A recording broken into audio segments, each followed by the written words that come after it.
I'm saying hello today on August the 5th, 2010 from a very, very fascinating and informative and educational place here near Peterborough, Ontario in the Lang Pioneer Village.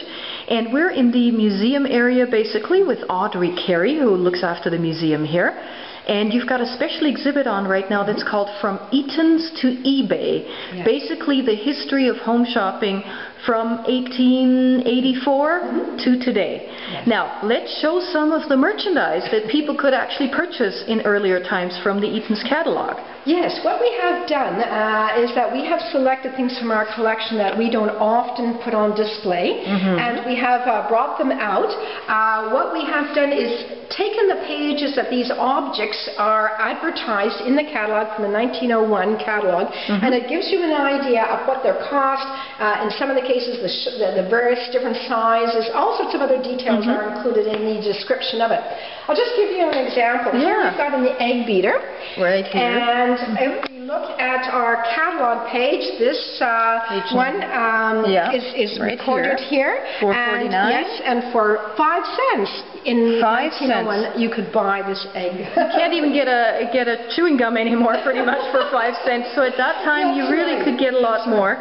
Shows you some of the day-to-day type of merchandise that people would need for their household. This is interesting. We are using labels. This particular label is from my house in 1970. I did some renovations in my house, and under the linoleum they had a piece of paper that had been the brown paper of the wrapping. Oh, really? So this is an actual Eaton's label from the 70s. From about 1917. Wow.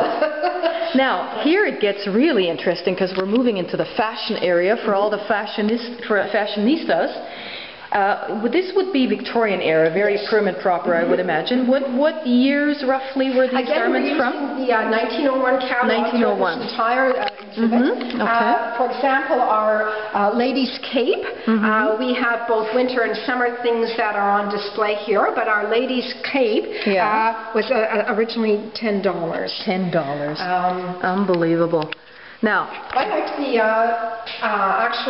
one that is most interesting to me is the swimsuit. That's a swimsuit. It is, and from 1901. 1901, and you don't often see swimsuits with moth holes in them. Oh yeah, I can imagine. But that's actually, if you really think about Victorian fashion, that's fairly revealing already. I mean, you're seeing above the knee, you're seeing the arms, you're seeing.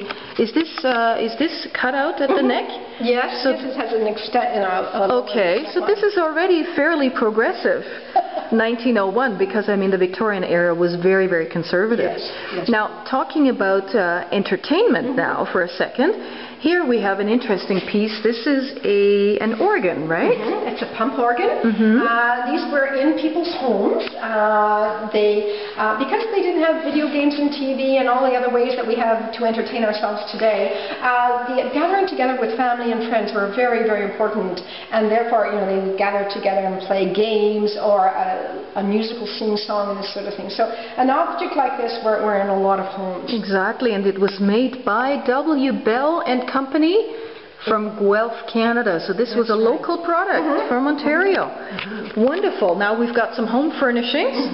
Larger pieces that by the 1880s the railway was already stopping in the Keene area, so that meant if you ordered it, they could deliver these large items by the railway. Okay. And you would go to the post office. This image here, that's what I thought. I thought it was Queen Victoria. She reminds me of Queen Victoria, but it is Queen Victoria. No wonder she reminds me of her. Furniture, there we go, parlor furniture. Yeah, this would sort of be the kind of formal living room area, right? Yes. Nice little piece that would fit into a front entranceway to hold the hats, straighten yourself out. Sewing machines, of course. These are time-saving devices. Right. Yeah. We had now a sewing machine that would make buttonholes and do a number of things that you would otherwise do by hand. We now had a carpet sweeper. We have a carpet sweeper. Oh wow! Yeah, they even exist in a slightly modified version today. Yes, they're not electric. Yeah, but they're just rollers with brushes on them. That's right. Yeah. That's right. And it's a washing machine. A washing machine. Wow. And what was perhaps as important was the wringer, because then you didn't have to just wring it by hand. So these time-saving devices. Made a huge difference. Yeah, absolutely. Now what's this here, this corner? Well, this area sort of just provides us with the idea that the catalog carried everything that was used not only within the house and for the family, but for the animals and farm as well. So it included, farm equipment, horse equipment. That's right. It meant all horse the equipment. needs of a rural family. So this would be, what did you call this particular thing? This is a horse fly net. When the horses are working before tractors, horses pulled the various different implements, and they got hot and sweaty in working. And the bugs are greatly attracted by that, and so if you were able to provide a net, which is basically strips of leather, it's allowed the bugs to land on the horses, so otherwise they get pretty irritable and a little ticked off here. Safety bicycle. Right, yes. Safety. This is sort of interesting because the tire here on it, it actually reads T and Company wartime tire. So this was made from World War I. 1915, $25. Okay.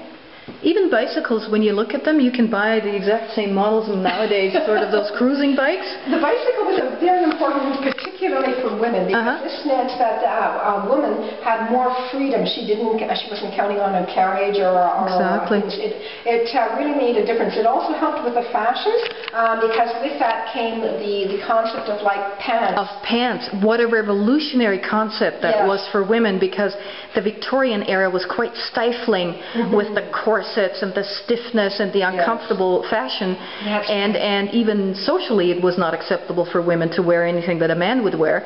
So let's come back in the next clip actually with another statement of social evolution and fashion. Thanks, Audrey. You're welcome.